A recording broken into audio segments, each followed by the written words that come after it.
अस्सलाम वालेकुम। मैं अपने प्रोग्राम नाजरा के साथ खालिद मुस्तफ़ा कैलगरी कनाडा से आपकी खिदमत में हाजिर हूँ। बहुत बहुत शुक्रिया आपकी मोहब्बत का कि आप लाइक करते हैं मेरे प्रोग्राम को। और मेरी अटेम्प्ट यही है, क्योंकि हम इतनी दूर बैठे हुए हैं तो हमारे तो ये दिल धड़कता है पाकिस्तान के लिए, पाकिस्तान की सलामती के लिए। तो आज का जो प्रोग्राम है ना, ख़ास तौर से मैंने ये बनाया है, तो आपसे दरख्वास्त है कि आप शुरू से आखिर तक देखिएगा। कि देखिए, सबसे जो दुश्मन जो होता है ना, सबसे पहले फौज पे वार करता है। सबसे पहले कोई भी दुश्मन होगा ना मुल्क का, तो वो फौज को कमजोर देखना चाहता है। तो हमें जो है ना, मतलब इस बात का ख्याल रखना चाहिए कि हम अपनी फौज को बुरा भला ना कहें और ना ही उस एक्टिविटी के अंदर हिस्सा लें। वो किस तरीके से, मैं आपको बताता हूँ। देखिए, अभी मैंने एक खबर सुनी थी कि किसी कंपनी का सीईओ है और उसने वहां जो ये रिपोर्ट छपी है कि ये जो साइफर है, ये किसी आर्मी ऑफिसर ने हमें इतला दी है।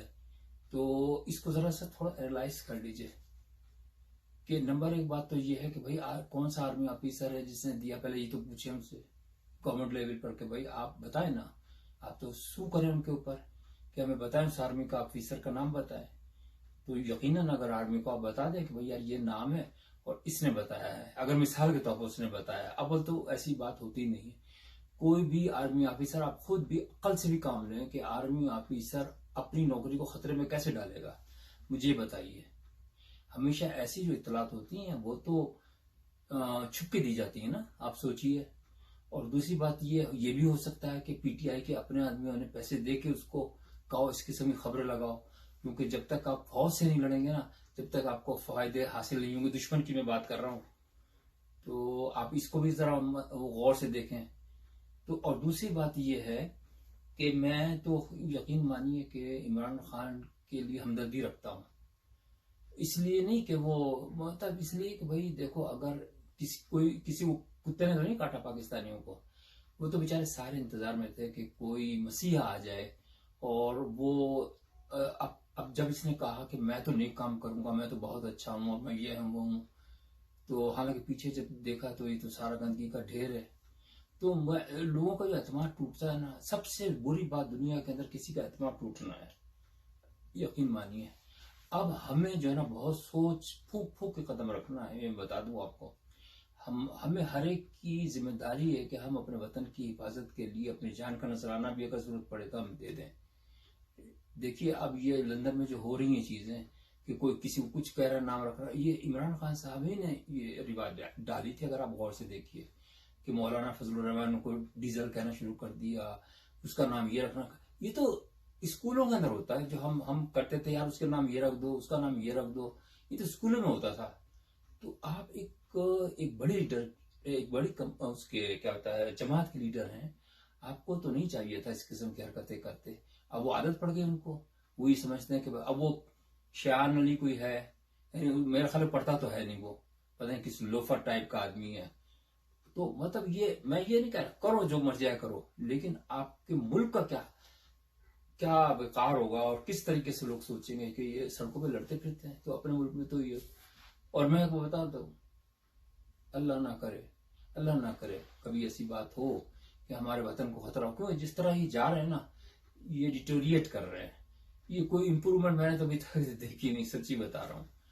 तो मैं यही कहता हूँ, थिंक टैंक्स जो हैं तो उनको सोचना चाहिए। यकीन मानिए कि अगर ये हाथ से निकल गया ना मौका, फिर रोएंगे ये, क्योंकि जब दुश्मन आ जाता है ना तो फिर सारा आराम खत्म हो जाते हैं। अभी जो ये आराम अल्लाह ने दिए हुए जैसे भी हैं, आप आज़ादा तौर पे अपने उसकी हिफाजत करते हैं, उस पर मजहब की, और आप मजहब पे अमल भी करते हैं। कोई आपको रोक टोक तो करने वाला नहीं। वैसे तो दुनिया में कहीं भी नहीं बकवास करते हैं कोई रोकने वाला, ये तो खामखा मजहब के ऊपर लड़ाई करने की कोशिश करते हैं हमारे पाकिस्तानी भाई जो है ना कि बहुत गलत करते हैं। अब देखिए, उन मसीह बरदरान को, उनके और हिंदुओं के गिरजे और वो जो मंदिर वगैरह इन्होंने जला दिए वहां पर पंजाब के अंदर। भाई तुम्हें क्या जरूरत थी, किसने ये हुक्म दिया? ये तो इन्वेस्टिगेट गवर्नमेंट का काम है ना, कि पकड़े उनको, सबको मारे, उनको फांसियां दे, सबको ओपनली। एक भी यानी मदद, देखिए जो अकलियत वाले हैं ना, उनकी हिफाजत हम सबका फर्ज है। वो भी हमारे भाई हैं। ये आप नहीं कह सकते कि भाई वो बस वो अगर काफिर हो गए तो वो हमारे भाई नहीं रहे। मजहब एक अलग चीज है, मजहब का डायरेक्ट लिंक है अल्लाह से, लेकिन एक समाजी लिंक जो है ना वो आपका लोगों के साथ है कि आप हिंदू हैं, क्रिश्चियन हैं, यहूदी हैं, सब आप भाई भाई हैं। अल्लाह ने सबको पैदा एक साथ, मतलब उसकी उसी ने किया ना, हम सब अल्लाह के ही तो हैं पैदा करदा, मतलब लोग जो है असल तो वही है ना, मालिक तो वही है। तो मैं ये कहता हूं कि यार मोहब्बत डालो, अगर तुम मोहब्बत दोगे ना, यकीन मानिए तो मोहब्बत मिलेगी आपको, अगर नफरत दोगे तो नफरत मिलेगी।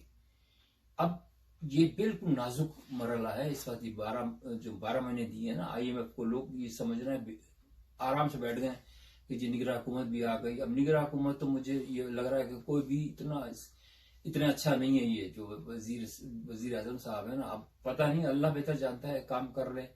चलो अगर ये उसके एस्टेब्लिशमेंट या आर्मी के आदमी है तो ठीक है, एस्टेब्लिशमेंट तो हर जगह काम करती है।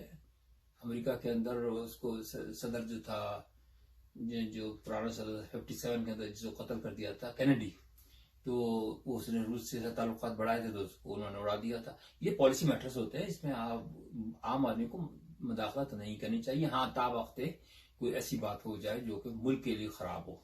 अब मैं सिर्फ एक बात कहता हूं कि आप ये सोचिए कि जो ये इसका था ट्रस्ट का, वो जो मोटा अकबर जो है उसको क्यों नहीं बुलाते भाई? अगर चलो इन्होंने, मैं ये कहता हूँ थोड़ी देर के सपोज कर ले कि इन्होंने, इमरान खान साहब ने गलती तो की है, लेकिन वो ये गवर्नमेंट 1.5 साल रही ना, उसको बुलाने के लिए क्या किया इन्होंने?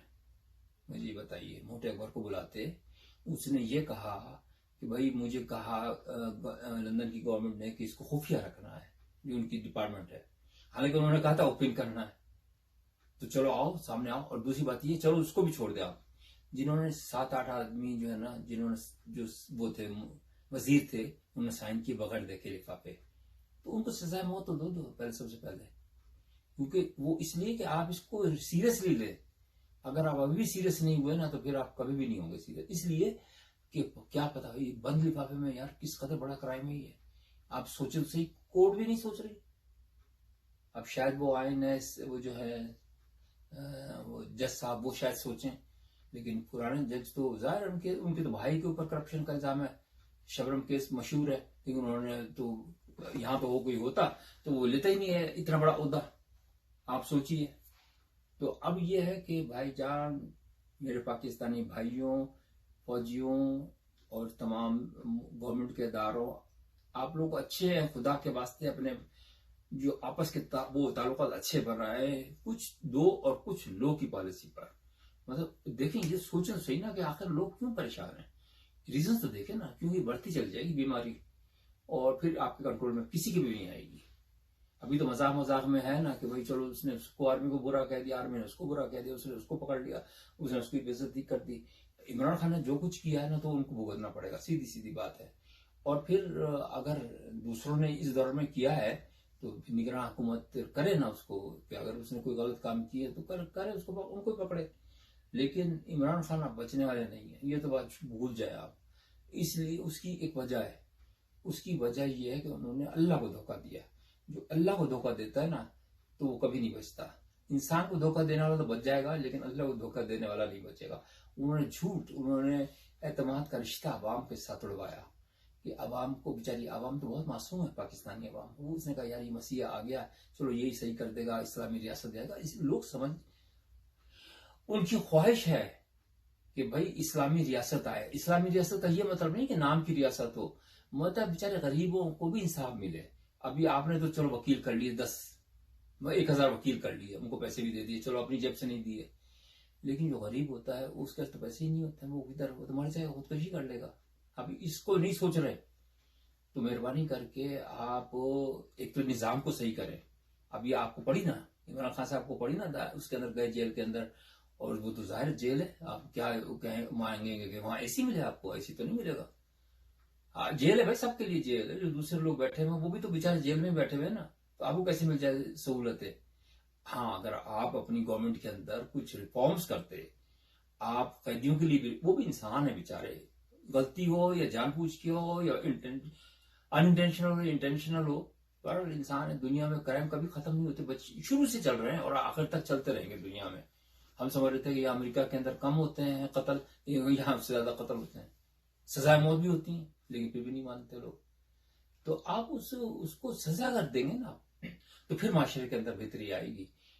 मेरे भाइयों, प्यारों, पाकिस्तानियों, इसको बिल्कुल पर्सनल नहीं लो, किसी को भी एक दूसरे को मोहब्बत से रहो, खुदा के वास्ते मोहब्बत से रहो, वरना दुश्मन चारों तरफ तुम्हें घेरे हुए और तुम्हें अंदाजा भी नहीं हो रहा कि तलवार तुम्हारे सर पे लटक रही है।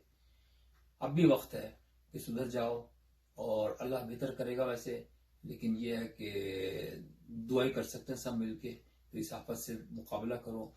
तो उम्मीद है कि आप लोगों को ये प्रोग्राम पसंद आया होगा, तो आप लोग इसको लाइक जरूर कीजिएगा। मैं अभी आपके लिए और अच्छे अच्छे प्रोग्राम शुरू कर रहा हूँ, जिसके अंदर मैं शुरू से कि पाकिस्तान बना क्यों, वो 3-4 एपिसोड्स हैं जिसके अंदर मैं बताऊंगा कि प्रॉब्लम कहाँ से स्टार्ट हुआ और अब उसकी नौयत क्या है। तो अपना ख्याल रखिएगा और फिर मिलेंगे इंशाअल्लाह ताला। बहुत बहुत शुक्रिया, खुदा हाफिज।